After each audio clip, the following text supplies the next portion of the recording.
houve muitas emendas, não teve nem tempo de nós entendermos cada emenda, nem os vereadores, nem as vereadoras, foram muito rápidas essas emendas. Eram emendas para esvaziar o sentido do Conselho, para o Conselho não servir para nada e não ter nenhuma política pública em defesa da população LGBT em Maringá.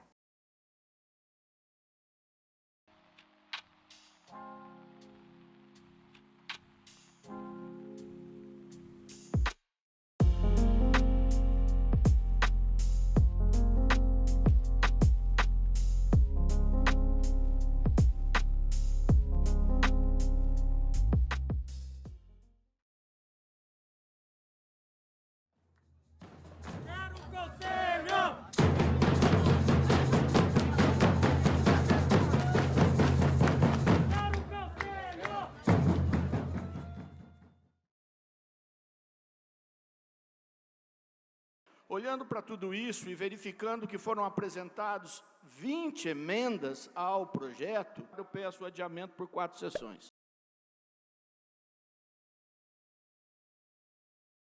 Está aprovado o requerimento com 10 votos favoráveis e 4 votos contrários. Está retirada por 4 sessões o item primeiro da pauta.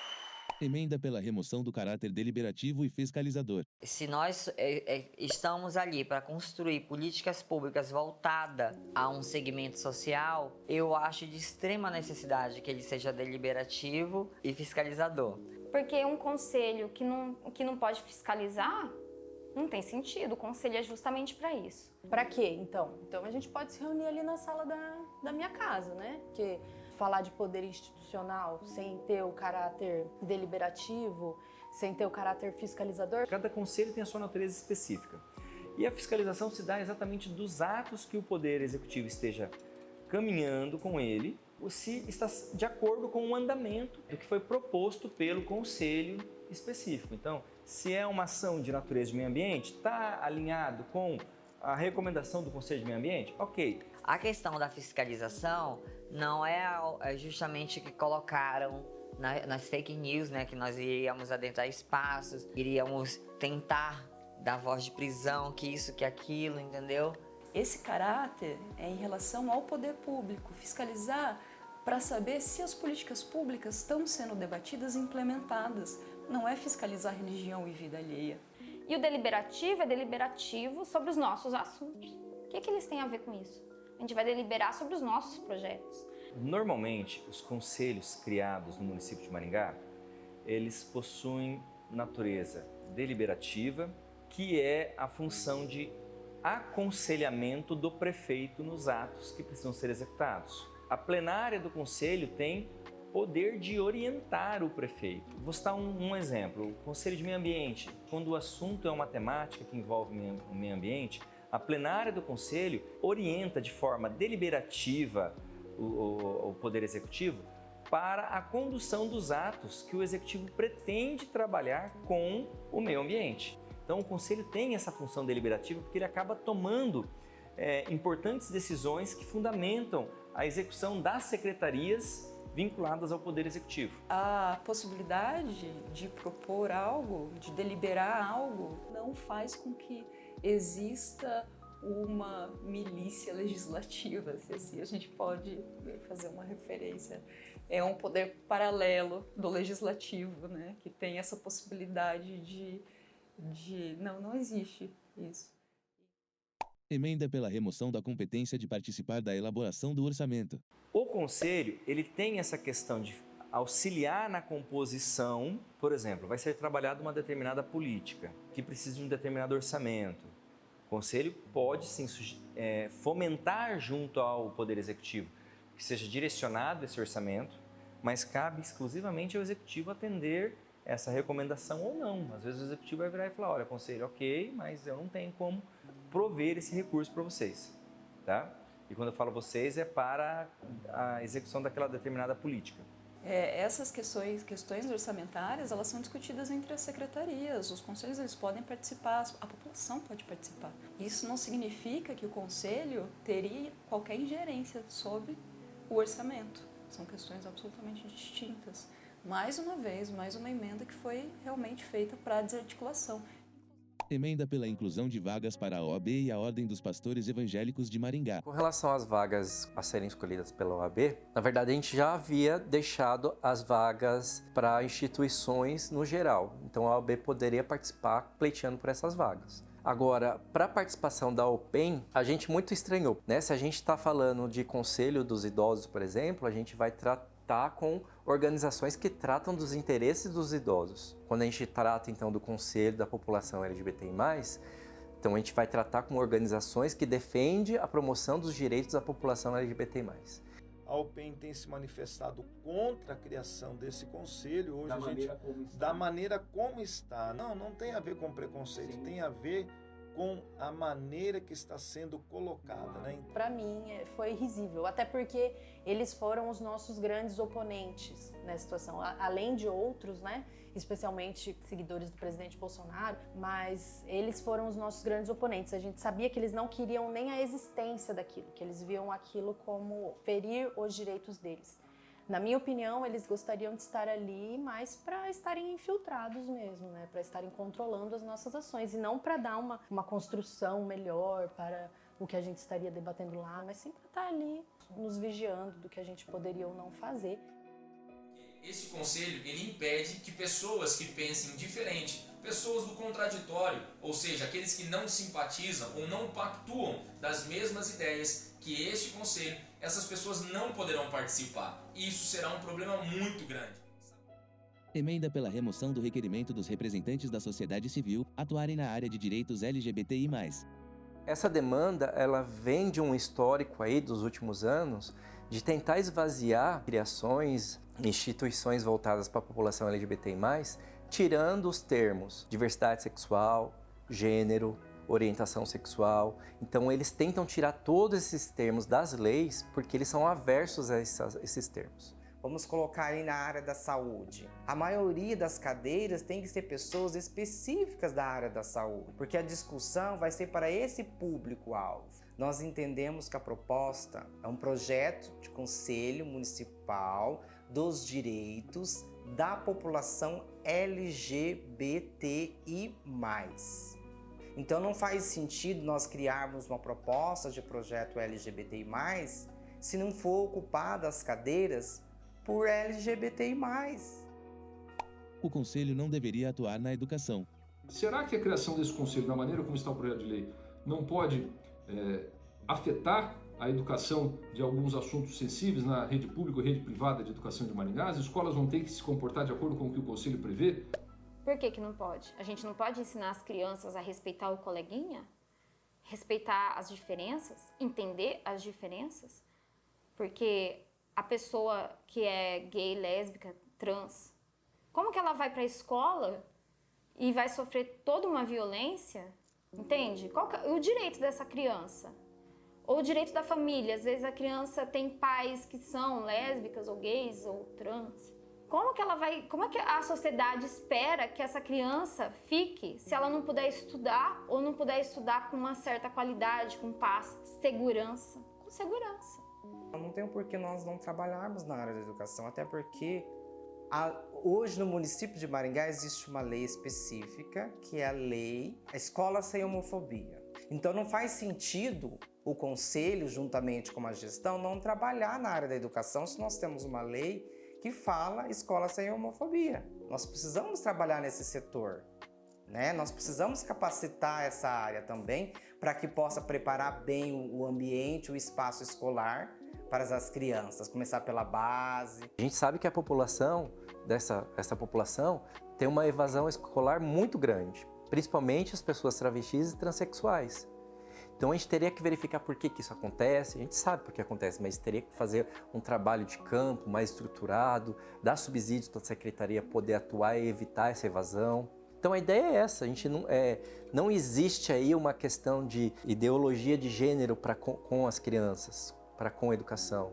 Não, tem uma ideia de consciência das pessoas que lidam na educação para lidar com as pessoas LGBTs. Porque a gente sabe que existem crianças LGBTs.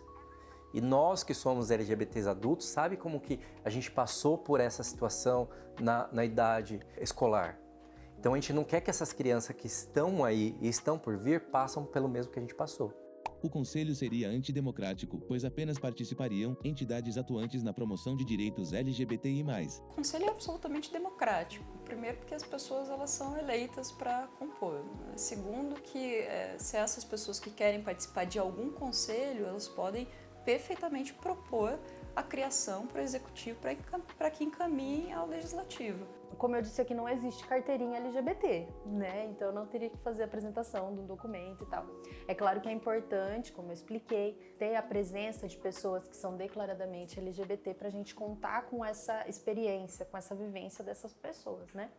Mas isso não é verdade. Existiam cadeiras ali que poderiam ser ocupadas por pessoas LGBT ou não. É um conselho temático. Isso posto, não há como ser antidemocrático, porque o conceito de democracia ele abarca também essa possibilidade de que grupos específicos se unam para pleitear aquilo que lhe é mais latente, né? Mais sensível. No Conselho da Mulher, já há uma cadeira destinada ao movimento LGBT. Logo, lá eles já podem pleitear os seus direitos. Os demais conselhos, eles vão trabalhar demandas específicas daqueles conselhos. Eles não vão dar um olhar direcionado para o público LGBTI+. É diferente. O que nós propomos é que as políticas públicas, a atenção, o olhar direcionado é para nosso público LGBTI+, que tem as suas especificidades. Lá eles não vão trabalhar essas especificidades, eles vão trabalhar as especificidades daquele conselho. Então seria só uma cadeira representando o LGBTI+, mas não vai ser trabalhado de forma direcionada. Então, nós precisamos sim ter nosso espaço para trabalhar com o nosso público, com a nossa especificidade. Irá criar mais gastos públicos em um momento de crise nacional, no momento que justamente é preciso economizar. Como que você faz política pública sem dinheiro? Não faz. Como que você trabalha sem orçamento? De acordo com a SEJUC, os seus conselhos possuem 2 tipos de gasto. 1. Salário do assessor técnico, pessoa responsável por gerenciar documentos e ofícios, convocar reuniões e fazer a ata. Aproximadamente R$15 mil por ano por conselho. 2. Reserva orçamentária para custear despesas como conferências, eventos, material permanente, etc. Em 2022, os valores foram 18 mil para o Conselho de Promoção da Igualdade Racial e 7 mil para o Conselho dos Direitos dos Refugiados. De acordo com o gerente de diversidade, o impacto no orçamento do Conselho LGBTI+, seria igual ao do Conselho de Imigrantes. Portanto, R$22 mil por ano, de acordo com nossa estimativa. Esse valor representa 0,28% do orçamento de 2022 da SEJUC.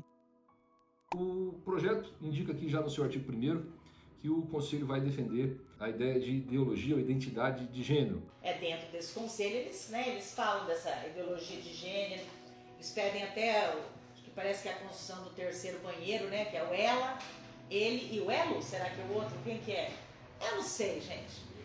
A pior guerra que nós estamos travando é com a ideologia de gênero. A pior guerra é essa. Este conselho vai poder implementar dentro das escolas a ideologia de gênero. A Igreja Católica foi a primeira locutora do discurso anti-ideologia de gênero, incitada pela realização das conferências da ONU sobre população e desenvolvimento e sobre as mulheres, ocasiões em que os direitos sexuais e reprodutivos ingressaram nas agendas legislativas, midiáticas e educativas a nível global. A hierarquia católica teria iniciado uma campanha de combate aos estudos feministas e às teorias de gênero.